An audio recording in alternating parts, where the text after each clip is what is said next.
پھر متعدد سوالات کے باوجود درخواست گزار کے وکیل یہ نہیں بتا سکے کہ کون سا آئینی بنیادی حقوق ان ترامیم کے ذریعے ختم یا کم کر دیا گیا ہے۔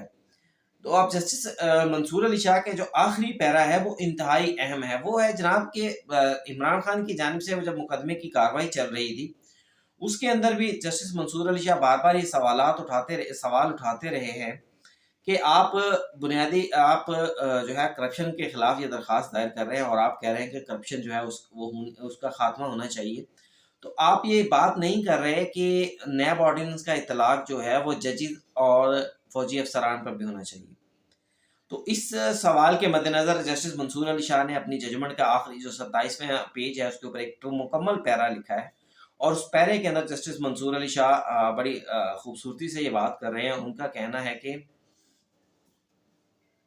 ایک یہ تعویل دی جاتی ہے کہ جناب فوج اور عدلیہ کے اندر جو ہے وہ ایک احتساب کا نظام موجود ہے، اس لیے جب تک کوئی شخص فوج کے اندر موجود ہے اور جب تک کوئی شخص عدلیہ کے اندر موجود ہے تو اس کے اوپر جو ہے ملک کے فوجداری قوانین کا اطلاق نہیں ہو سکتا، یا اس نیب قانون کا اطلاق نہیں ہو سکتا۔ تو جسٹس منصور، اور جب وہ ریٹائر ہو جائے تو پھر اس کے خلاف کارروائی ہو سکتی ہے۔ تو جسٹس منصور علی شاہ نے کہا کہ اگر کوئی بھی شخص اپنے ان عہدوں کا استعمال کرتے ہوئے پیسوں کو جمع کر لے، کرپشن کر لے اور اس کے بعد وہ ریٹائر ہو جائے تو پھر اس کو تو استثناء حاصل ہو گیا، اس کے یہ ڈسکریمنیشن بھی ہو جائے گی اور یہ بنیادی حقوق کی جو آرٹیکل 10 ہے اس کی بھی خلاف ورزی ہوگی، آئین کے مختلف آرٹیکلز کی بھی خلاف ورزی ہو جائے گی۔ تو جسٹس منصور علی شاہ کا کہنا یہ ہے کہ نیب کے اندر، کیونکہ قانون کے اندر ان دونوں اداروں کو عدلیہ، اعلیٰ عدلیہ اور فوج ان کو کیونکہ استثناء حاصل نہیں ہے تو اس لیے یہ استثناء حاصل نہیں تصور کی جائے گی، ان کے خلاف بھی نیب قوانین جو ہے وہ لاگو ہونے چاہیے۔ یہ پیرا ہے، صبح سے بڑا ایکٹیولی اس پیرے کے اوپر بات ہو رہی ہے۔ اب آتے ہیں جناب دوسرے کیس، سائفر کیس کے اندر عمران خان کی درخواست ضمانت تو مسترد ہو چکی، ہم سب کو معلوم ہے، میں نے اس کے اوپر ویلاگ بھی کیا تھا۔ اب شاہ محمود قریشی صاحب نے بھی ضمانت بعد از گرفتاری جو ہے وہ دائر کر دی گئی ہے، اور اس ضمانت بعد از گرفتاری کی درخواست پر چیف جسٹس عامر فاروق نے سماعت کی، اور انہوں نے اعتراض لگایا کہ جناب آپ نے جو دستاویزات درخواست کے ساتھ لگائی ہیں ان کی کوئی ترتیب نہیں ہے، انہیں کوئی ترتیب دے دیں، جس پر ان کے وکیل ایڈوکیٹ علی بخاری نے استدعا کی کہ ارجنٹ نوعیت کا معاملہ ہے، ہمارا ملزم جیل کے اندر ہے، تو اس میں نوٹس فرما دیا جائے، جس پر چیف جسٹس عامر فاروق صاحب نے کہا کہ آپ پہلے اپنے جو دستاویزات آپ نے ساتھ لگائی ہیں انہیں ایک ترتیب کے ساتھ جو ہے وہ لگا دیں، تو پھر اس کے بعد نوٹسز بھی جاری کر دیں گے، اور جس کے بعد اس کیس کی کاروائی جو ہے وہ ختم کر دی گئی، اور جب یہ دستاویزات درست کر کے دوبارہ فائل سپریم ہائی کورٹ میں جمع کروائیں گے تو پھر اس کیس کی سماعت دوبارہ ہوگی۔ اب آتا ہے اسلام آباد ہائی کورٹ میں آڈیو لیکس کیس۔ 2 دفعہ اس کی سماعت ہوئی، اور جب پہلی دفعہ سماعت ہوئی صبح ارلی ٹائم پہ اس کی ہیئرنگ ہوئی، تو اٹارنی جنرل پاکستان منصور عثمان اس وقت تک پہنچے نہیں تھے ہائی کورٹ، تو اس لیے اٹارنی جنرل کے آنے تک وقفہ کر دیا گیا۔ جسٹس بابر ستار نے اس کیس کی سماعت کی، اور سابقہ چیف جسٹس ثاقب نثار کے بیٹے نے جو ہے ان کو کمیٹی کی جانب سے، پارلیمانی کمیٹی کی جانب سے آڈیو لیکس کے معاملے کے اوپر نوٹس بھیج کر طلب کیا گیا تھا، اس نوٹس کو انہوں نے اسلام آباد ہائی کورٹ میں چیلنج کیا تھا۔ پھر اسی طرح اس درخواست کے ساتھ ہی بشرا بی بی کو ایف آئی اے نے بھی آڈیو لیکس کے اندر طلب کیا ہے، انہوں نے بھی اس کو چیلنج کیا، تو یہ 2 مقدمات تھے، بشرا بی بی اور نجم ثاقب، ان 2 کے درخواستوں کے حوالے سے۔ تو آج جب ان کیس کی سماعت ہوئی تو اس کے بعد پارلیمانی کمیٹی کے خلاف اس کیس کی باقاعدہ سماعت کا آغاز ہوا، تو عدالت کے سامنے اٹارنی جنرل منصور عثمان، ایڈیشنل اٹارنی جنرل منور دوگل عدالت کے سامنے پیش ہو گئے، اور بشرا بی بی کی جانب سے بیرسٹر گوہر علی عدالت میں پیش ہوئے، جس پر رضا ربانی کو عدالت نے معاون مقرر کیا تھا، تو رضا ربانی بھی عدالت میں پیش ہوئے، اور انہوں نے کہا کہ عدالتی سوالات کے جو جوابات ہیں انہیں وہ جمع کروا چکے ہیں، عدالت کے اندر پہلے ہی جمع کروا چکے ہیں، جس پر اٹارنی جنرل جسٹس بابر ستار نے انہیں ہدایت کی کہ پھر پہلے اٹارنی جنرل کو سن لیتے ہیں، پھر آپ کو بھی سنتے ہیں۔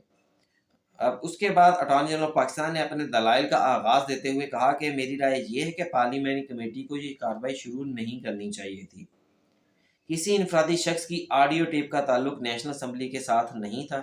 ٹھیک ہے، وہ اٹارنی جنرل کہہ رہے ہیں پارلیمانی کمیٹی کو پارلیمانی کمیٹی اس طرح نوٹس نہیں کر سکتی تھی۔